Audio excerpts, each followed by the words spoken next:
പിന്നീട് അത് അവരുടെ ജീവിതത്തിൽ വിട്ട് മാറ്റുവാൻ കഴിയാത്ത ഒരു ലഹരിയുടെ പിടിയിലായിത്തീരും. അത് കിട്ടിയേ തീരൂ എന്ന് ചിന്തിക്കുന്ന ഒരവസ്ഥയായിത്തീരും. ഒരു കാലത്ത് ഞങ്ങൾ അങ്ങനെ തന്നെ ആയിരുന്നു. എന്നാൽ ഞങ്ങളെ ഇതുപോലെയുള്ള ആ സുവിശേഷ സന്ദേശമാണ് ഞങ്ങൾ രക്ഷിച്ചത്. ഈ സന്ദേശം നിങ്ങളോട് അറിയിക്കുവാൻ ഞങ്ങളുടെ കൂട്ടത്തിൽ രാജ എന്ന് പറഞ്ഞ സഹോദരനുണ്ട്. പ്രിയ സഹോദരനെ മുമ്പോട്ട് ക്ഷണിക്കുന്നു.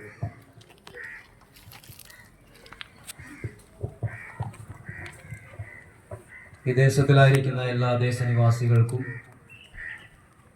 ചാരത്തും ദൂരത്തും വീടുകളിൽ നിന്ന് ശ്രദ്ധിക്കുന്ന ഏവർക്കും വേഗം വരുന്നതായ യേശു നാമത്തിൽ ഞങ്ങളുടെ സ്നേഹവന്ദനം അറിയിക്കുകയാണ്. ഈ വൈകി സമയം ഈ ദേശത്തിൽ കടന്നു വരുവാനായി ദൈവം ഒരുക്കിയതിനെ ഓർത്ത് നന്ദിയോടെ ദൈവത്തിന് സ്തോത്രം ചെയ്യുന്നു.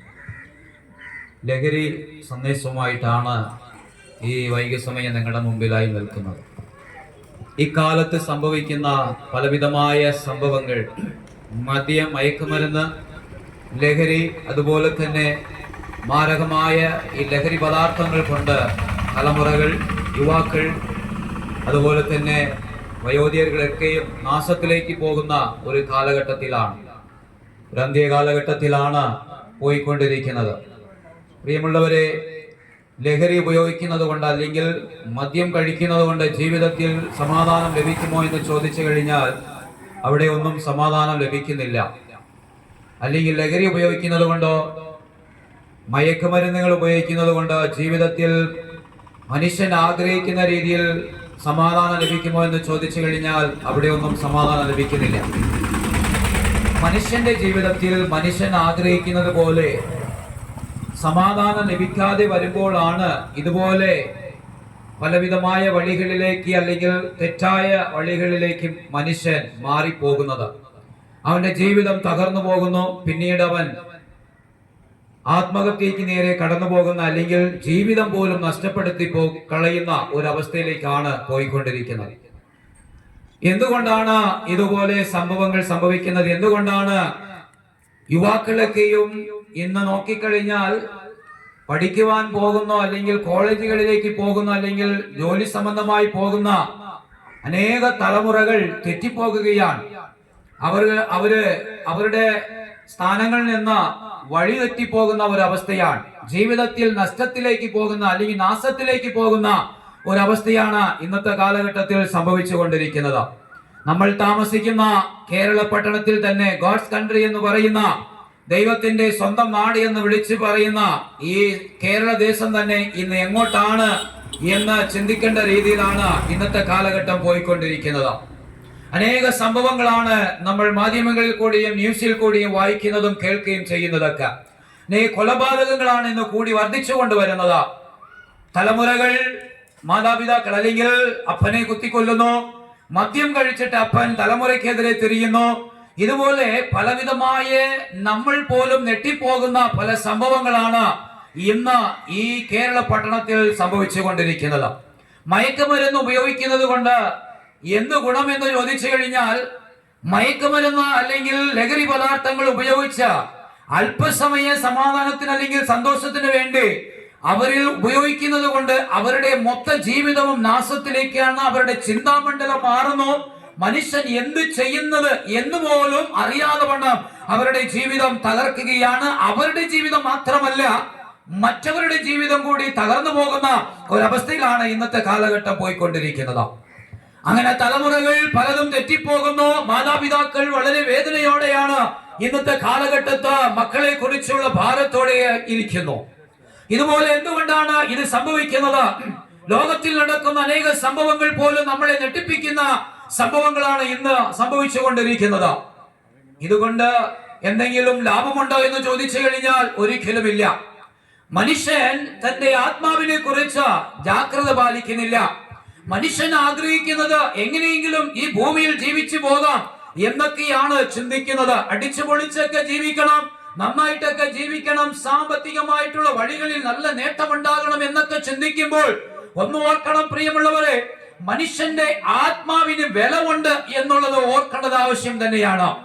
ഇന്ന് പലപ്പോഴും പല കാര്യങ്ങളെ കുറിച്ച് ചിന്തിക്കുന്ന മനുഷ്യൻ മനുഷ്യന്റെ ആത്മാവിനെ കുറിച്ച് ചിന്തിക്കുന്നില്ല. വ്യക്തമായി ബൈബിൾ ഇങ്ങനെ പറയുന്നു, മനുഷ്യൻ ലോകം മുഴുവനും നേടിയാലോ തന്റെ ആത്മാവിനെ നഷ്ടപ്പെടുത്തി കളഞ്ഞാൽ അവൻ എന്ത് ലാഭമെന്നാണ് ബൈബിൾ വ്യക്തമായി വിളിച്ചു പറയുന്നത്.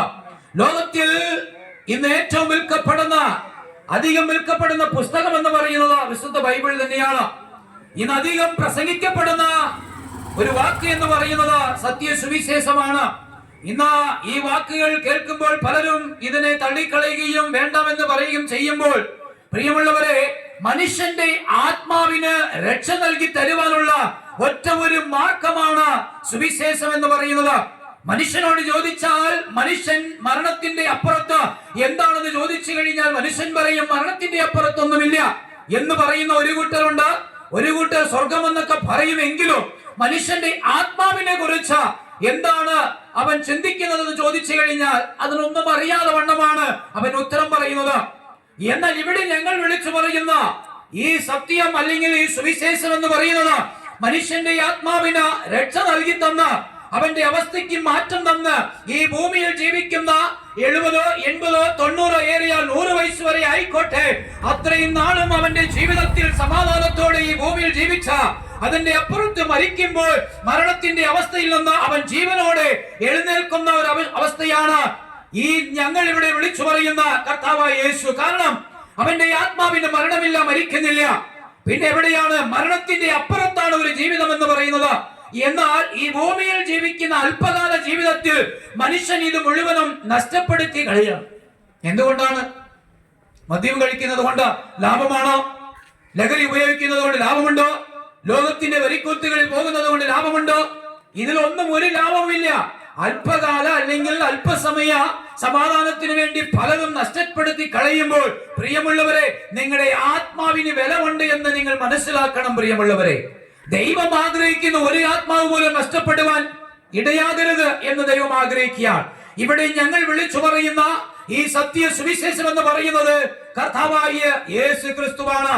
ഈ ഭൂമിയിൽ മനുകുലത്തിന്റെ പാപത്തിന് വേണ്ടി യാഗമായി തീർന്ന, മനുഷ്യരൂപമെടുത്ത മനുഷ്യന്റെ പാപത്തിന് വേണ്ടി യാഗമായി തീരുവാൻ തക്കവണ്ണം 2000 കൊല്ലങ്ങൾക്ക് മുമ്പ് മനുഷ്യരുടെ ഇടയിൽ മനുഷ്യന്റെ പാപത്തിന് വേണ്ടി, സർവ്വലോകത്തിന്റെ പാപത്തിന് വേണ്ടി ഈ ഭൂമിയിലേക്ക് കടന്നു വരികയും 33 തിരുവെഴുത്തുകൾ ജീവിക്കുകയും അത്ഭുതങ്ങളും അടയാളങ്ങളും വീര്യ പ്രവൃത്തികൾ ചെയ്യുകയും മനുഷ്യന്റെ ഇടയിൽ തന്നെ മരണപ്പെടുക്കിൽ കിടന്നവനെ ജീവനോടെ എഴുന്നേൽപ്പിക്കുകയും കുരുടന് കാഴ്ച കൊടുക്കുകയും ഉടമ്പനെ എഴുന്നേൽപ്പിക്കുകയും ചെയ്ത കർത്താവായ യേശു അവസാനം മനുകുലത്തിന്റെ പാപത്തിന് വേണ്ടി യാഗമായി തീരുവാനിടയായി, കാൽവരി കൊലക്കളത്തിൽ തകർക്കപ്പെടുവാനിടയായി. കർത്താവായ യേശു ഇങ്ങനെ പറഞ്ഞു, ഞാൻ മരിച്ചാലും 3-ാം നാൾ ഉയർത്തെഴുന്നേക്കും. താൻ പറഞ്ഞതുപോലെ തന്നെ മരിച്ചടക്കപ്പെട്ടു 3-ാം നാൾ ഉയർത്തെഴുന്നേക്കുവാനിടയായി. ഇന്ന് പല മഹാന്മാരുടെ കല്ലറകൾ അടഞ്ഞു കിടക്കുമ്പോൾ കർത്താവായ യേശുവിന്റെ കല്ലറ തുറന്നു കിടക്കുകയാണ്. എന്തുകൊണ്ടാണ്? അവൻ ഇവിടെ ഇല്ല, അവൻ ജീവിക്കുകയാണ്. മരണത്തിനെ ജയിച്ച ഒരു ദൈവമുണ്ടെങ്കിൽ ഞങ്ങൾ ഇവിടെ വിളിച്ചു പറയുന്ന കർത്താവായ യേശു മാത്രമാണ്. ലോകത്തിന്റെ അവസ്ഥയ്ക്ക് മാറ്റം നൽകി ലോകത്തിനെ മാറ്റിമറിച്ച ഒരു ദൈവമുണ്ടെങ്കിൽ കർത്താവായ യേശു മാത്രമാണ്. കീമു കീപ്പി എന്ന് പറയണമെങ്കിൽ ഈ ചരിത്രം ഉണ്ടാക്കിയ മാറ്റിമറിച്ച ഒരുവനുണ്ടെങ്കിൽ ഞങ്ങൾ ഇവിടെ വിളിച്ചു പറയുന്ന കർത്താവായ യേശുവാണ്. ലോകത്തിന്റെ രക്ഷിതാവ് എന്ന് പറയുന്നുണ്ട് കർത്താവായ യേശുവിനെ. എന്തുകൊണ്ടാണ്? മനുകുലത്തിന്റെ പാപം പോക്കി മനുഷ്യന്റെ ആത്മാവിന് രക്ഷ നൽകി തന്ന, അവന്റെ അവസ്ഥയ്ക്ക് മാറ്റം വരുത്തി സമാധാനം നൽകി, അതിനുപരിയായി അവന്റെ മരണത്തിന്റെ അപ്പുറത്ത് ഒരു നിത്യജീവൻ കൊടുക്കാമെന്ന് പറഞ്ഞ കർത്താവായ യേശുവാണ് ഞങ്ങൾ ഇവിടെ വിളിച്ചു പറയുന്നവൻ. അതുകൊണ്ട് പ്രിയമുള്ളവരെ, ഈ അന്ത്യകാലത്തായിരിക്കുന്ന ഒരു കൂട്ടം ജനത്തിന്റെ ഇടയിൽ അധികം പറയുന്ന, പ്രസംഗിക്കുന്ന ഒരു വചനം എന്ന് പറയുന്ന, അല്ലെങ്കിൽ വാക്യം എന്ന് പറയുന്നത് സത്യസുവിശേഷമാണ്. ഈ സത്യസുവിശേഷം കേട്ടിട്ട് ആരും നഷ്ടപ്പെട്ടു പോയതായിട്ടോ, നാശത്തിലേക്ക് പോയതായിട്ടോ, അല്ലെങ്കിൽ അവൻ പാപത്തിലേക്ക് പോയി എന്നിട്ട് അവന്റെ ജീവിതം തകർന്നു എന്ന് ആരും പറഞ്ഞിട്ടില്ല. ഈ സുവിശേഷം വേണ്ടാമെന്ന് പറഞ്ഞവരുണ്ട്, കേട്ടിട്ട് ഇതിനെ എതിരെ പ്രവർത്തിച്ചവരുണ്ട്. എന്നാൽ പിന്നീട് അവർക്ക് മനസ്സിലായി ഇത് തന്നെയാണ് സത്യം, ഇതിന്റെ അപ്പുറത്ത് ഒന്നുമില്ല. കാരണം മനുഷ്യന്റെ ആത്മാവിന് രക്ഷ നൽകി തരണമെങ്കിൽ, മനുഷ്യനെ ആത്മാവിന്റെ അവന്റെ ജീവിതത്തിലേക്ക് അല്ലെങ്കിൽ സമാധാനത്തിലേക്ക് കൊണ്ടെത്തിക്കണമെങ്കിൽ മനുഷ്യനെ ഉണ്ടാക്കിയ ദൈവത്തിന് മാത്രമേ കഴിയത്തുള്ളൂ. കാരണം സർവ്വവും സൃഷ്ടിച്ചവൻ ദൈവമാണ്. ഈ ലോകം മുഴുവനും ഉണ്ടാക്കിയ ഈ കർത്താവായ യേശുവിനെയാണ് നിങ്ങളുടെ മുമ്പിൽ ഞങ്ങൾ വരച്ചു കാണിക്കുന്നത്. പ്രിയമുള്ളവരെ, ലോകത്തിന്റെ സമാധാനമല്ല ഞങ്ങൾ ഇവിടെ വിളിച്ചു പറയുന്ന കർത്താവായ യേശു നിങ്ങൾക്ക് തരുന്നത്. അവൻ പറയുന്നു, എന്റെ സമാധാനം നിങ്ങൾക്ക് തരാം. ഒരു കാലത്ത് ഞങ്ങളും ഇങ്ങനെയായിരുന്നു, പാപത്തിലായിരുന്നു, ശാപത്തിലായിരുന്നു, മദ്യത്തിന് അടിമപ്പെട്ടവരായിരുന്നു, ജീവിതം തകർന്നവരായിരുന്നു.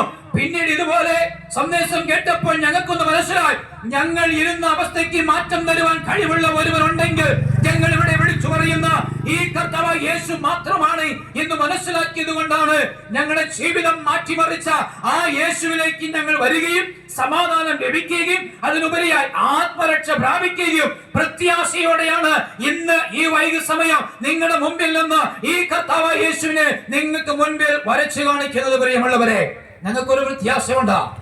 മരിച്ചാലും ജീവിക്കും. മരണത്തിന്റെ അപ്പുറത്തൊരു ജീവിതമുണ്ട്. കർത്താവിന്റെ ഈ ജീവനോട് ഇരിക്കുന്ന കർത്താവിന്റെ വരവിന്റെ ഒരു കാലഘട്ടമാണ്, അന്ത്യകാലഘട്ടമാണ്. അന്ത്യകാലത്തിൽ നടക്കുന്ന ഒത്തിരി സംഭവങ്ങൾ വിശുദ്ധ ബൈബിളിൽ വ്യക്തമായി എഴുതി വെച്ചിട്ടുണ്ട്. ബൈബിളിൽ എഴുതി വെച്ചിരിക്കുന്ന ഓരോരോ വചനങ്ങളും പ്രവചനങ്ങളാണ്. അനേക പ്രവചനങ്ങൾ നിറവേറി കഴിഞ്ഞിരിക്കുന്നു, അല്പം ബാക്കിയുള്ളൂ. അതിന്റെ ഒരു കാലഘട്ടത്തിലാണ് ഇന്ന് ലോകം ഒരുങ്ങിക്കൊണ്ടിരിക്കുന്നത്.